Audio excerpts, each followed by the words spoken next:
Hello and welcome to the Notts TV debate. I'm Frances Finn and we are all about the news and the events that affect you here in Nottinghamshire. And giving their views is another illustrious and local panel. Simon Robinson is the former leader of Rushcliffe Borough Council. Denisha Johnson is an academic specialising in all things to do with business. And say hello to David Watts, who is the leader of the Lib Dems at Broxtowe Borough Council. Great to have you all here. And we've got plenty on the list to talk about. I want to start with something that's put Nottinghamshire on the map, if you like, in terms of local politics. And that is, we have one of the country's youngest leaders of any council. Sam Smith has been voted in as the new leader of the County Council here in Nottinghamshire, Conservative-led. So my question is, at 27 years old, how young is too young to lead a council? Simon, you are a former leader of Rushcliffe Council. How many years did you do that for? 12. Can I ask you how old you were when you got your post? So I would have been late 40s. Okay, so what do you make of 27? Too young? I think politically he's got a lot of experience. My concern is his life experience, and I found one of the big advantages I had as leader is that I'd run a lot of businesses, both in the UK and abroad, and that really helped me. And I always encourage all my councillors to continue working and continue businesses. And Sam Smith seems to, as I say, has a lot of experience in politics, but not so much experience in life, and that really does concern me, running a large authority like Nottinghamshire County Council. An example, though, of why that might help, because a council, forgive me, I'm sure it is a very responsible and you need a lot of knowledge to lead a council, but it's a huge organisation. There are lots of people, lots of advisors, lots of decisions, lots of civic staff. Don't you just need someone inspirational, someone energised, someone fresh at the top? Yeah, you do, but you also need that experience of life to make the big decisions. And the county council, so for example, has a huge business and economic growth department that needs guidance, it needs experience, and it needs to reflect the businesses in Nottinghamshire, what they require. What do they require from the county council? And that's where it really helped me, is when I led Rushcliffe, is to have that business experience. I could talk to people, I knew exactly what those requirements were. What do you two think? I mean, you lead the Lib Dems at Broxtowe, David. Were you surprised by this? A little bit surprised, but he put his name forward and the Conservatives elected him, that's fine. I think it's absolutely right to say it's life experience that is the important thing, and you can get a lot of that quickly. My concern is that if you've just grown up in a political bubble, politics is very different to the rest of the world, and one of the dangers that we see sometimes, particularly in Westminster, when people have been special advisors and then they become MPs and they've never actually done a proper job, is they have very little realisation and understanding of how you actually get things done in the real world outside of that political bubble. Is politics the real world, though? I mean, he's been brought up in politics to do a job in politics. And a politician who is specialising in politics, actually, I'm not too much against that, to be honest. And also, arguably, it might bring in a certain amount of idealism into it as well, sort of questioning the status quo, because I think the way things are now, we might need to have some alternative thinking right. to some of our approaches and strategies. Yes, we can thinking than a no, we can't. Yeah. Based on? We need to sit down and perhaps start thinking about how parameters have changed to things that we've tried before that aren't working now. We might need to just think what conditions have changed. So you might ask some of those questions potentially. Yes, go on. Well, I think it also reflects nationally as well. You look at the Labour cabinet and the lack of experience that they have is just unbelievable in terms of business and making huge decisions. For instance, the national insurance increases on businesses, where none of them, even the business secretary, does not have business experience, and I find that really, really concerning. I really do. I don't have an intimate knowledge of all of the governmental ministers, but I'm sure there is some business experience among them. But your point... Not one has run a business. Okay. Your point being, though, that if you are going to lead, I mean, leadership itself is something that, I think I've noticed, I'm in certain leadership roles and I have got better at it as I've got older, because you just get more confident, you see things more clearly, perhaps. Is that not something that you think is needed? Well, leadership is basically defined as being able to motivate people to achieve a common goal. So yeah, a lot of it has set a lot in sort of personality theory and that kind of stuff. The life experience, yes, it does play a factor into it, but this notion of whether or not people have run a business. I think to myself, people start off as novice entrepreneurs. And actually, very much the rhetoric is around getting the average person to perhaps start a business, self-employment, that, you know, entrepreneurial activity can drive economic growth in the organization, in the country, rather than government interventions doing that alone. So I think there's a lot of rhetoric around that. They put a lot of money into the Help to Grow program that ended this year, is ending next year, and that's about leadership and management skills. Just for businesses. back to the youthfulness of the new leader of Nottinghamshire County Council.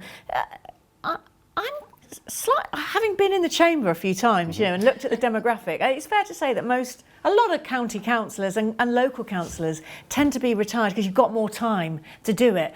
I'm surprised / impressed with that big room of people that actually said yes to a man probably half the age of most of the councillors there. Is there something going on there where they recognise that times need to change, things need to move on? And do you not applaud them for that, David? I do applaud them. We always need to bring in new talent and younger talent, and heaven forbid that we ever get into a situation where young people are told your views don't matter or you're too young. Yeah. That, you know, everybody's views are valid. Okay. And society makes a big mistake when we don't encourage young people to come forward. Good. Pros and cons. We'll see how it goes. And obviously we're rooting for him because we want Nottinghamshire to do well, don't we? Whatever the colour of the party. Right, we're going to move on.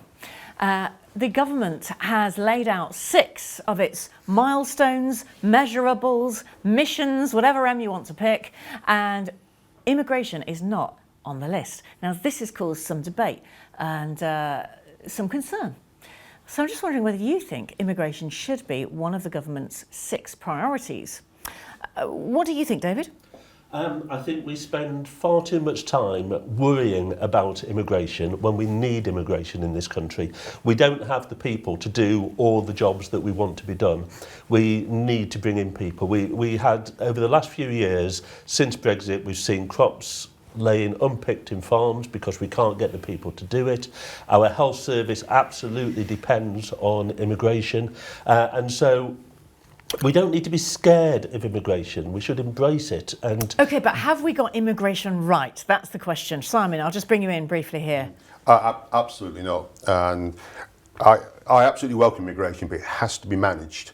I mean, David's point about working, we've got 9 million people who aren't working in this country, and yet we're still talking about we've got crops dying in the fields. There's a huge issue, and you can't just talk about immigration in isolation. And I'm sorry, massive immigration has huge issues on our hospitals, GP surgeries, all our public services, unless you control it and you manage it. And we just don't do that. We really don't. And everyone's admitting it. Everyone's admitting that now. Even Conservative former government ministers saying, we made mistakes, we got it wrong, Denisha. Where's the balance? I think most people admit for some jobs we need overseas workers, but 1 million people in the last year, of the 2 million people that came recently, Nigel Farage says, and I haven't fact-checked this yet, only 16% of those are actually working.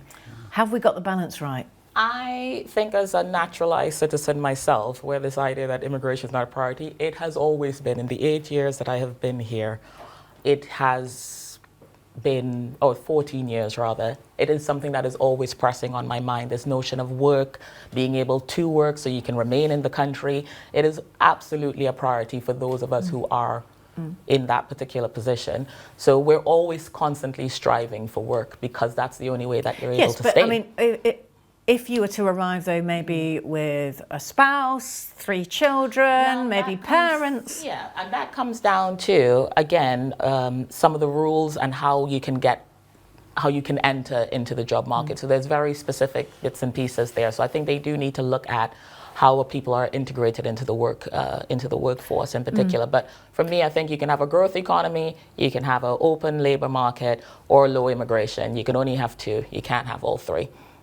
So you don't think really there needs to be any cap on immigration? I've put words into your mouth. Do you think there should be a cap? I don't think that you ever have to do a cap because they can tweak the rules enough to effectively do a cap. So I've seen that happen previously where they haven't changed the number of student visas, but they've made the rules so difficult that you wouldn't be able to get one anyway. Simon, you were a Conservative councillor. The Conservative Party pretty much accelerated legal immigration, beyond which I think no one really imagines, particularly around the whole Brexit debate. What do you make of it? Well, I absolutely agree in terms of the controls are there, and the Conservatives chose not to use them. Deportations were absolutely appalling. Hence, we had this huge mass immigration into this country and not managed. And I absolutely firmly hold the Conservative Party responsible for that. And as you say, ministers now are all standing up saying, yeah, we got it wrong. And they did big time. And who will pay the price? It's all the towns and the villages that have got to take thousands of houses. It's all the hospitals, GP surgeries that are overrun. And that's the cost. That is a true cost. We've got 20 seconds left. Denisha, final comment. What about the universities that are not able to recruit or meet their income targets or have to make massive cuts because they're no longer able to recruit from international students as much?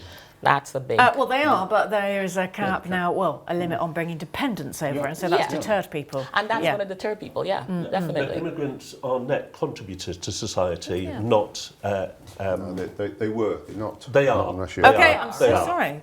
But we're going to have to end it there for now. Don't go away. Plenty more to chat about after this short break.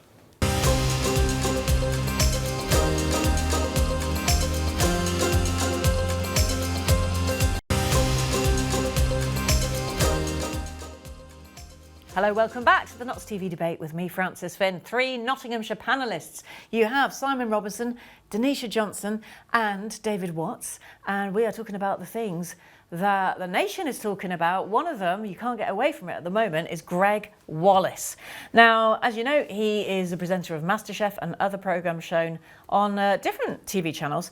But the allegations that have arisen around his behaviour towards women have led to the BBC pulling certain MasterChef TV shows like the Christmas celebrity specials, but keeping others on air. So really, I'm just wondering what you're making of this whole thing. Maybe the BBC should pull all the shows. Maybe they should just deal with this in its normal HR processes, leave things as they are. What do you think? And just in case you have been living under a rock, he has apparently said some things of a sexual nature to certain women. Some are alleging as well that there may have been some physical contact made. He and his legal team are denying any kind of sexually harassing behaviour has taken place, and he has stepped down from presenting MasterChef at the moment. Right, where are we? Let's start with you, Denisha. Yeah, what do you make of this? I mean, I think it's an ongoing trend in terms of we see, why am I surprised anymore? 1. 2, even when you think that it's not physical contact, at the end of the day, that activity tends to have a weathering effect on the women who are enduring it, because it's not just you. And that has a detrimental effect to how you operate in society, how you are guarded, how you assess risk.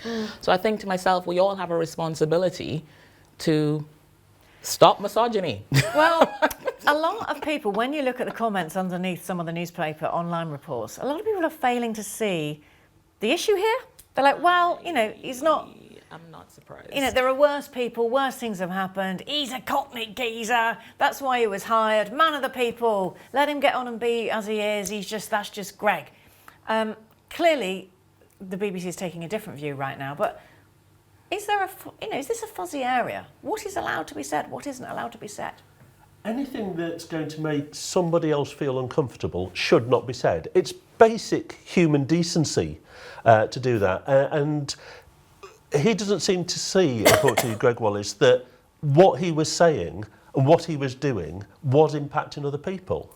See, he would say he'd paying people a compliment. The whole wolf whistle culture. You're paying a woman a compliment. It is not paying people a compliment. And really, we ought to have moved away by the 2024. We're nearly in 2025. We shouldn't still be living in the Stone Ages. But why is it Stone Age to behave like that? Because it is intimidating, it is misogynistic, it is objectifying. Thank you. And I know I'm asking what you might think are very obvious questions, but I do think that a lot of people just don't get this. So why is it not okay for a famous person or any person to say to a woman something about their body? Because it reduces you to an object and does not necessarily take that you are a whole individual with thoughts and feelings and mindsets, and that you want to make a different impact in the world beyond your aesthetics. Personally, I would like to think of myself as a whole person, and I'd like society to think of me in that way too. Simon? Yeah, first of all, these allegations, nothing's been proved. I think process should be allowed on this. There should be an investigation. And I agree with David. The allegations are certainly absolutely totally unacceptable. Works both ways. I've been involved with allegations where women have made unacceptable comments and they're treated differently. And it's like, well, that's all right because you made it to a man. And again, consistency is very important because we always, say it goes one way, and quite serious comments were made towards men and they were treated differently as well.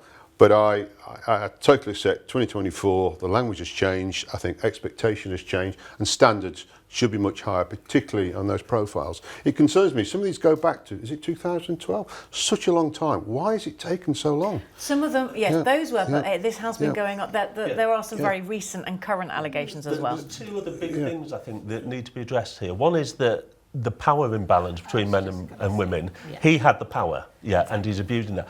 And the second is, why didn't the people who he is friends with, the people who he worked with, tell him this is not acceptable? From what we are told, the production teams have spoken to him time and time again. In which case, they really ought to have done more. If you've told somebody it's not acceptable and they keep doing it, that's why we have disciplinary processes. Yeah. And also, the way the BBC works is they will give contracts to independent production companies. So then once that contract is given, the programme is made and then delivered back to the BBC. And sometimes that can be a more complicated chain of accountability. So a production company is happy that it's got Greg Wallace, John Turode, whoever. They want to deliver the programme. They want to deliver what's promised. It's a big decision to make, isn't it? To tackle these big personalities. But which comes that back is to the PowerPoint. Exactly, and the whole, people getting away with stuff in the public eye because others are too afraid to challenge. What did you make of the middle-class women of a certain age comment, Simon? Well, that was just appalling. He was very poorly advised, and I think his natural reaction was to come out attacking and to say this is why it's happening. Since then, I understand he's retracted, probably on better advice. But as I say, the process, the investigation has got to take place, and if he is found guilty of this, there should be serious consequences. There really should. And I absolutely agree with you. It is the power thing. And we've seen it in the past, some more formidable people who've abused their position, let's put it that way. And they have certainly crossed lines, and this could well be the case, but I'll keep emphasising there is process. Sorry, just a final thing, so I want to move us on, but I wonder, is there any room in 2024 for forgiving those people that are of a different culture and era for not really getting it? Because we do come down hard now, we use our modern standards, but some people just have not moved on and they don't understand, genuinely don't get why you can't pat a woman on the backside or make a comment about cleavage. Are we saying that they are never going to learn anything new ever again in life? I don't think so. I think everybody has that potential for growth and change. They have to have an open mindset. You can choose to change how you view something and your approach to it.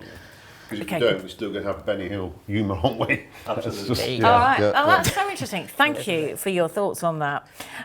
Now we're going to move on and talk about prisons and how we should be dealing with prisoners. Do you think it's a good idea to let more prisoners serve their sentences at home? They would be tagged, monitored, their freedom would be restricted, and it could potentially solve the overcrowding in prisons. There are apparently 12,000 too few cells right now in the justice system. Now, both David and Simon have experience of the justice system. David, as a lawyer, is this a good idea? It is a good idea because we lock up far too many people. We have one of the highest incarceration rates in the Western world. Only America lock up more people than we do as a percentage of the population. And just locking people up doesn't stop crime. There are some offences it is absolutely essential that people go to prison for. Violent offences, sexual offences, that's where prisons most kick in. When you've got people being locked up for much more minor crime, there are better ways of dealing with them. We haven't invested anything like enough in community punishments, which are far more effective in stopping offending. Well, that's interesting. Just tell us then how it would work. Do you have faith, Simon, in a system where a prisoner is at home serving their sentence? Can it be managed? Can their freedom be restricted? Should we believe in this? Yeah, why you sentence people, first and foremost, protect the public, to punish them and to rehabilitate them. Okay, you're not protecting the public by serious offenders being at home under attack, because they can leave and they can commit their offences. But we're not suggesting that those offenders will be the ones Well, this at is home. where it's very difficult to choose, yeah, and this is where the line's got to be drawn. At the moment, we do not have the capacity within our systems to manage these people at home, because the probation service, the security service that have to do the tagging, etc. At the moment, as Dave said, there has not been enough invested. It's also, it's quite a complex process. You don't just say, right, you're going to be at home for X amount of hours, because the home has to be checked, it has to be stable, it has to be approved, someone has to monitor it as well. What happens when they break it? So then it comes back to the police. So it isn't a very simple solution. But then neither is an overcrowded prison system right now, is it? And what you're trying to do here is cure the symptoms. The illness is that we didn't build enough prisons. I agree in terms of sentencing, we probably do send too many people to prison. However, the remedy, I don't think, is just giving people tags and things, because it is a much more complex issue and we don't have the resources to do it. It's as simple as that. So you're not quite sure about this? No, I'm absolutely not. No. You don't like it at all? Tanisha? I'm not sure. We've not built enough prisons. That is worrying to me. If we say we've not built enough hospitals, that I'd be like, We have a huge increased population. Population's increased. Yeah. The population has, we've not built Yeah. enough prisons. And as such, we do need to look for alternative ways to do things. But I think if we really are in this sort of mindset, I take your point, there's 3 areas. However, if we really want to focus on rehabilitative approaches to it, I think this in-home activity, and we've learned we can pivot very quickly. We saw it in COVID. They locked us. We were all inside. We can learn very quickly around putting these sort of measures in place. But I think there's lots of technology available. How do you rehabilitate someone who's been kept at home on a tag? Yeah. I think that then becomes about counselling and the interventions that the So can you get interventions, rehab to prisoners more easily, maybe even if they're at home? Or isn't it better to focus it all in on the prison? Unfortunately, prisons are often just universities of crime. We don't put anything like enough staff into the prisons in any case. Many of them are very dangerous places. So rehabilitation in prison just does not work. And so there needs to be investment. Invest in community punishment, invest in the probation service, and that is going to be much more effective at stopping people offending. Now, When we say invest, it all requires money. It does. It does, and some things require money. You cannot forever cut and expect services to continue working. The whole criminal justice system, from the very start to the very end, is broken, and it's been broken because of a lack of investment. Okay. We've run out of time in this bit of the Notts TV debate, but we have plenty more to talk about, not least whether you love or loathe Christmas cards.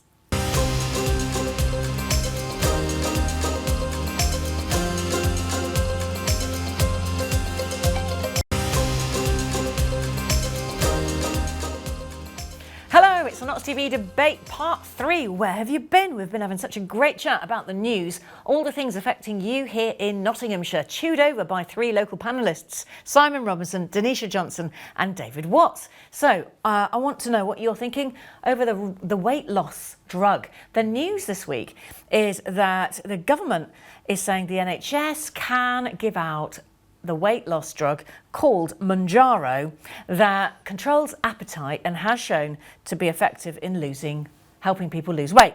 So at the moment, it will be offered to people with a body mass index of more than 35 and at least one obesity-related health problem, which is potentially 3.4 million people. It could take 12 years, though, to roll this drug out to everyone who could benefit. But my question is this the answer? Pop a pill and be thin. I don't know who to start with because I don't want you to take anything the wrong way here. Denisha, come on then. I mean, if you were offered a pill and you were struggling with your weight. It's great news, isn't it? I mean, this notion of appetite, I think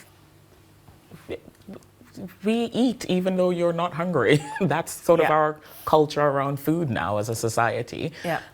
You know, we eat a lot of things that we don't need, so I'm not sure that, you know, it's necessarily the correct intervention per se. That being said, I think some people do need some interventions quite early on that kind of gets them started and motivated over it.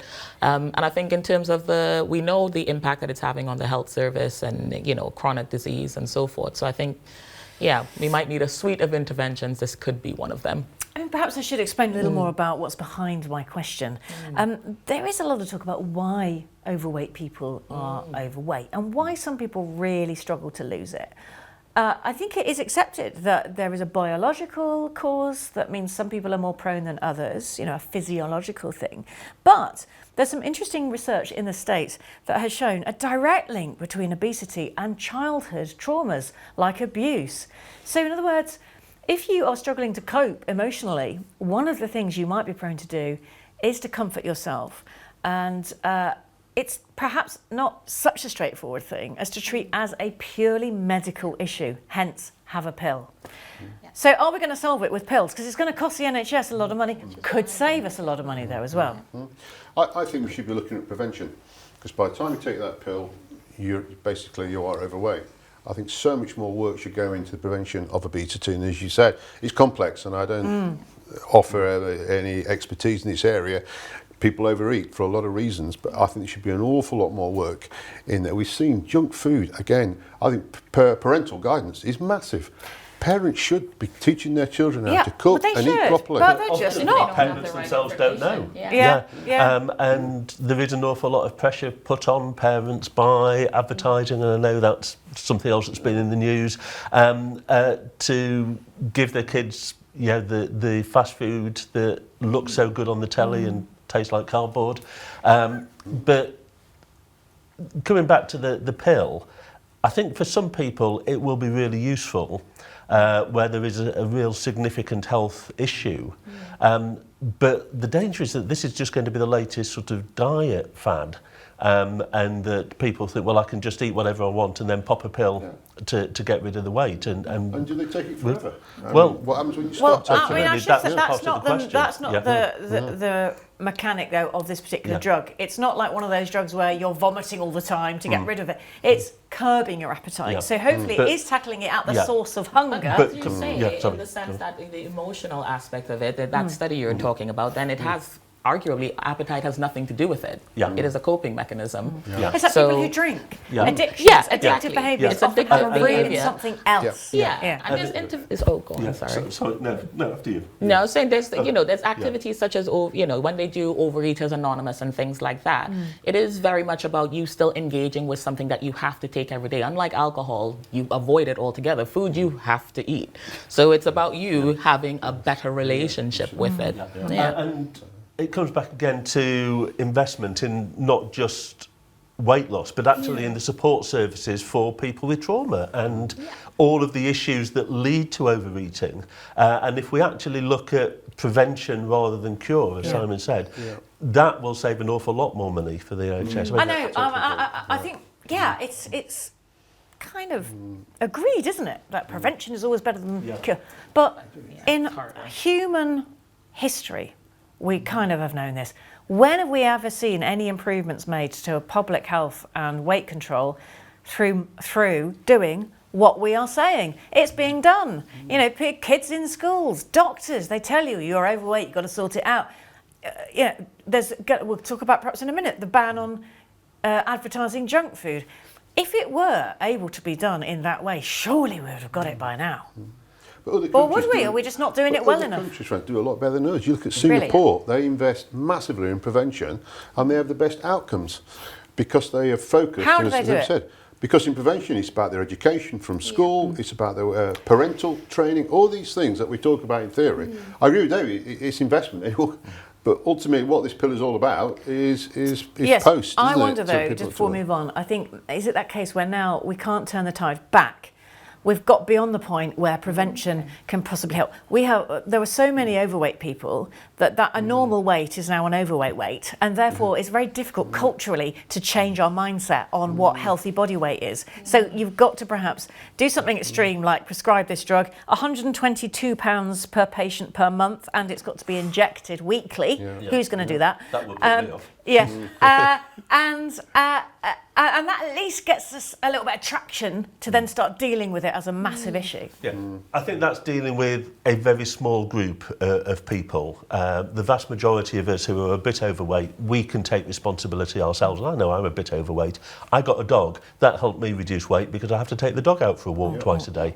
There are many practical things that we can all do. Thank you. Right, I want to move on. We've got so much to talk about this episode. Something affecting us here in Nottingham.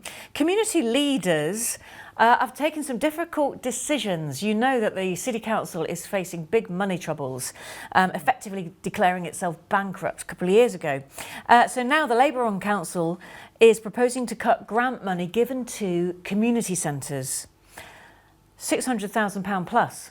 Now this is going to severely limit what these centres can do, say some of the people that run them. Some fear that they may be forced to close.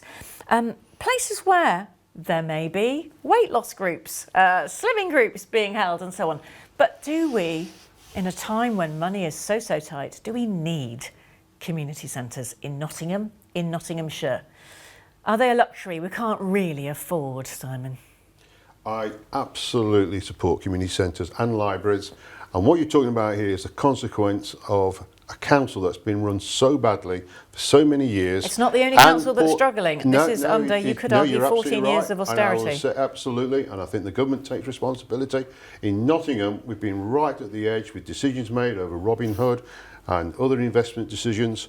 I mean, 38 million, that would go a long way in keeping community centres open.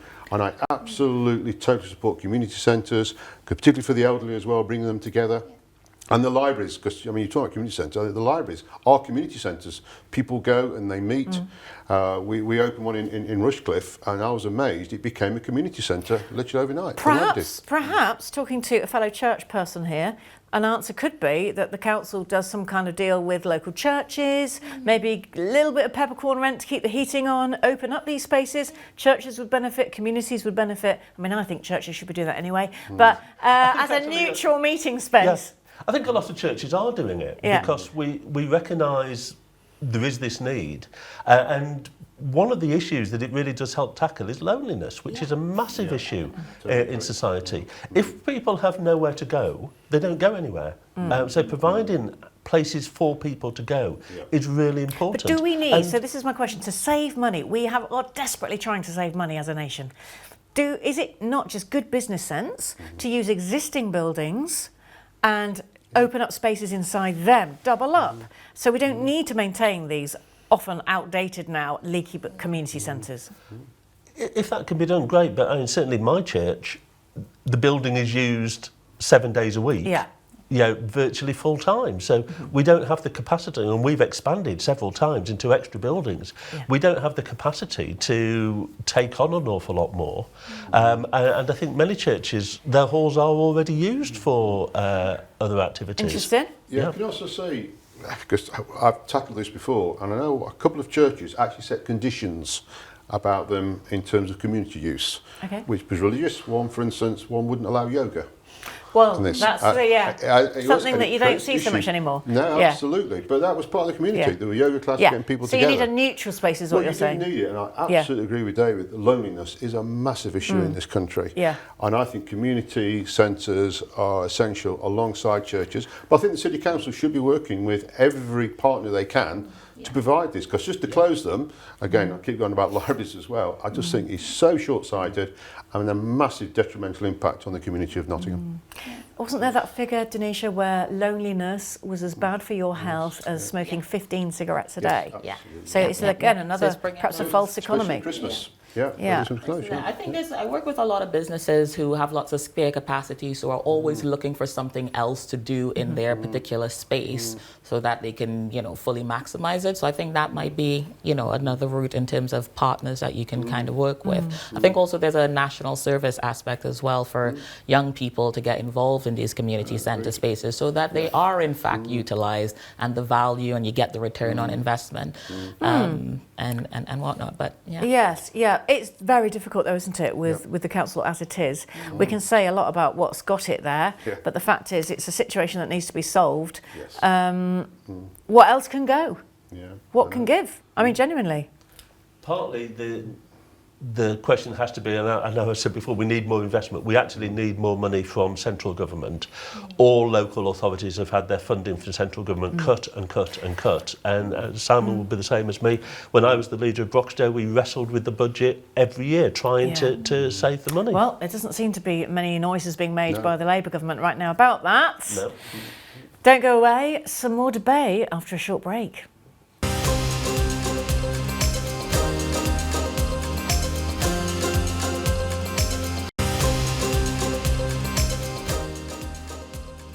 Hello, welcome back to the final part of the Notts TV debate with me, Francis Finn, and your panellists this episode are Simon Watts, Denisha Johnson and Councillor David Watts. Now, let me ask you about what you think of the government plans to put inheritance tax on farm estates. We talked about it last episode, but it hasn't gone away because the farmers went to Westminster to protest, thousands of people down there, including many from Nottinghamshire, saying that they think it's unfair. So to remind you, in real terms, it seems that estates of 3 million or more will have inheritance tax applied. There is this figure of £1 million, but once you factor in certain reliefs, the government says it is 3 million. But it will, some say, mean that farms can't stay within families. Land will have to be sold off to pay for the extra. It's a threat to farming in our nation. I wonder what you make of it now that, the dust has settled a little bit on the debate. David? My first job was working on a farm. My sister's a farmer. I grew up in a farming village, so I've got a very strong personal view in this, and I really wish the government would listen to the farmers. What we're talking about here are not the ones who the media like to concentrate on, the Dysons, the Clarksons, who are doing it as a tax dodge. And yeah, tackle them, great.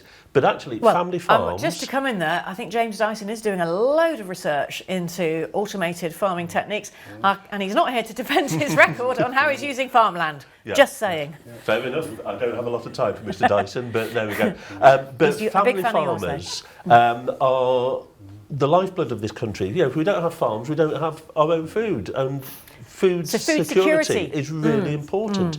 The problem is it's based on the value of the land. Yeah. And farmers aren't receiving inheritances of cash. They're handing down the land to the next generation. And when you're then told, well, that land notionally is worth £3 million, so you have to pay a huge amount of tax on it, the only asset they get is that land to pay it. And that will end up being sold off to corporations, to investment. So we will have far less family farms. We'll have more tenant farmers who are given targets by the companies who own the land. We will have less investment in nature and in protecting wildlife, which farmers do. They play a really, really important job. But the government is saying that it's not going to affect as many farms as we are led to believe by all the farmers that are up in arms about it, because once you factor in all the concessions, it's not going to hit farming families, let's say, as disproportionately as they say, compared to other people who have their own businesses, other people who have family houses that they can't pass down, because they have to pay inheritance tax. Why should it be any different? The research by Channel 4, which is independent research, said it will affect 1 in 4 farms. That is a huge number. Yeah, that is a huge amount of our farming land being affected by this. OK. I think the big issue here is that it just wasn't modelled when they announced the tax. They didn't actually model it to communicate it. And as David said, it took Channel 4 to do this sort of work. And everyone was arguing who should pay it. You mentioned the 3 million. Obviously, the 1 million was the headline. But when you look into it, there are reliefs, etc. And when you're doing something like this, you've got to be absolutely clear this is what the impact is going to be, this is how many people this is going to affect. And they didn't do it. They just put it out there. And you raised a point about, why should someone a house, they were very clear about the numbers when they published it. So they pushed back against the other agencies that were saying, like the Country Land and Business Association. Yeah, but just the point you raised about, someone with a house pays inheritance. Farmers, this is their business, this is the asset. And as David said, a lot of farmers are asset rich but cash poor. And they just haven't got the cash. It's a completely different model. But ultimately, I just think farming is so crucial to this country. It's 6% now in terms of the food we produce, and it's going down. We need to preserve farming in this country with everything we can. And this was a real slap in the face. It was very poorly communicated. All sorts of doubts and people just not understanding the complexities around it. And I'm sorry, I just think it's absolutely disgraceful. Do you have any sympathy for the government on this, Denisha? Do I think that they need to increase taxes to support infrastructure in all of these areas that we're struggling in? Absolutely.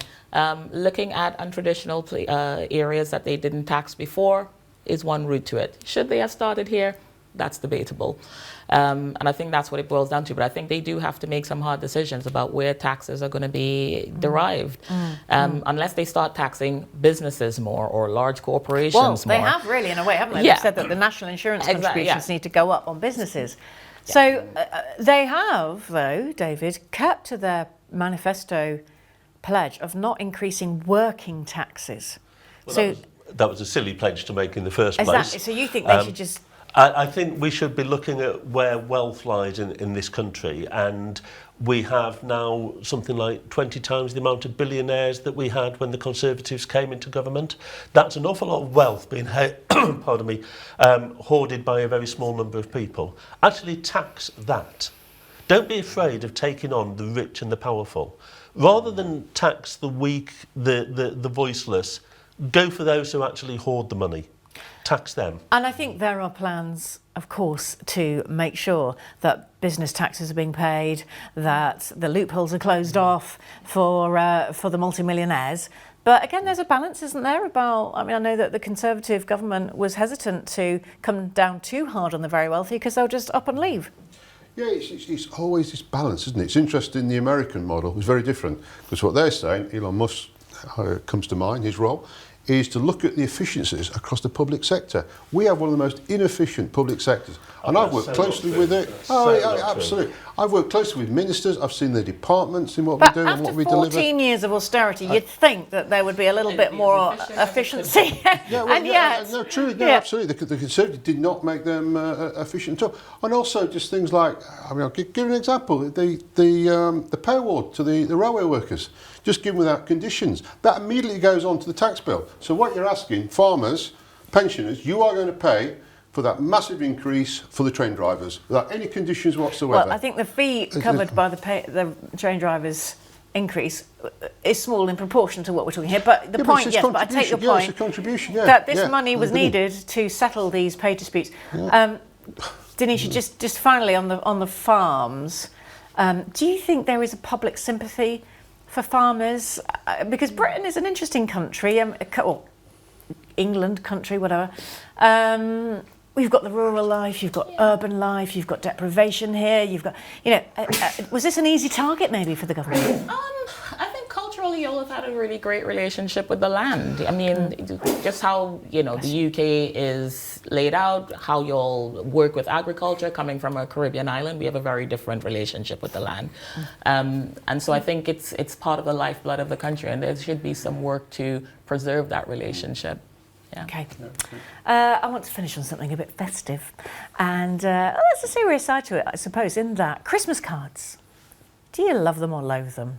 Now, I'll be honest, last year was the first year I didn't send Christmas cards. This year, at the price, a first-class stamp, £1.65. I am never going back to that habit of sending a card. I think second class is 85 pence. But, last year it was because I didn't have the time and I thought life was too short. This year, wow. It is the cost. Am I being very mean? Is there a place for the Christmas card? Do you love them or loathe them, Denisha? I probably experienced them more since I've been in the UK, and I actually quite like them. I feel very cared for when I get them through the mailer from my neighbours. You know, it's breathed a sense of community amongst us, so I quite like that aspect of it. There's two things I do with Christmas cards. I look on the back, I want to see them made in England, and I want to see them totally recyclable. I know it's a little bit humbug and all the rest of it, but Forget I the just think it's Scots and the morals. Welsh. I just want to see this, Yeah. because I think actually giving them, like I don't post them, I think Yeah. just giving them a card like that, Yeah. I think it's a lovely testament. They can say an awful lot, and I still like that tradition. But my personal, it's a principle that I have, and anyone else says, I like to see them made in this country, and they can be recyclable, so the impact on the planet is very little. Do you not recycle them by cutting out the little Santa on the front and using it as a gift label next year? I'd be giving my secrets away now if I told you that. Like you do any of the wrapping. Yeah. Got you. Yes, so that's interesting. Yeah. David, do you think I'm being mean? No, actually I don't. I think you're catching up with where I've been for a number of years. But then I'm a Yorkshireman, so maybe Right. that has a different view. But as a Christian, I'm not keen on the over-commercialisation of Christmas. And I think the price of cards, the pressure to deliver cards is huge. Apart from very immediate family, I've not done Christmas cards for many years. What I do instead is make a donation to a particular charity that I've supported for a number of years. I think that's actually a far better use of the money. Yeah, but, I mean, that's lovely for that charity. But what about, and now I'm feeling guilty, I'm thinking of those people that don't hear from others a great deal, and they really look forward to that little card dropping on the mat, and it keeps them connected to the wider family. That generation that isn't on Facebook or doesn't want to be on Facebook, it's those people in my life that I do feel a bit, maybe I might give in. Phone call's far better. Absolutely. Oh, I don't know. And I think, say in a card, you can put a very special message as well, and I like the messages in there. It might only be a few lines, but I think that can have a huge impact on people. I like to yes, see it. I like it's a that. gesture, isn't it, to keep Yeah, in it touch. is, If you're not doing it You're at special. Christmas, when are you doing it? Yeah. Yeah. I think definitely if you're taking time to write a heartfelt message or something like that, as opposed to all the best, that has a different tone. Some people have a stamp. They don't even write it. They just go poof, right, and they don't even say dear inside the card. It's just a poof. And I think I really don't know why you've bothered, because you've just sent me a card to tell me you don't care about me. Yeah. Well, some people give a review of their year. They put a note in there about The their round year. robin letter. That's right, They're controversial, aren't they? I think, Yeah. no, I know, That's like- about them rather than you. But never Yeah, mind. well, it's keeping you in touch and It is, keeping it you is, part of their it is, yes. lives. Yeah. Yes, that was so interesting, and I think I might give in and send maybe a few cards to the ones that really would enjoy them.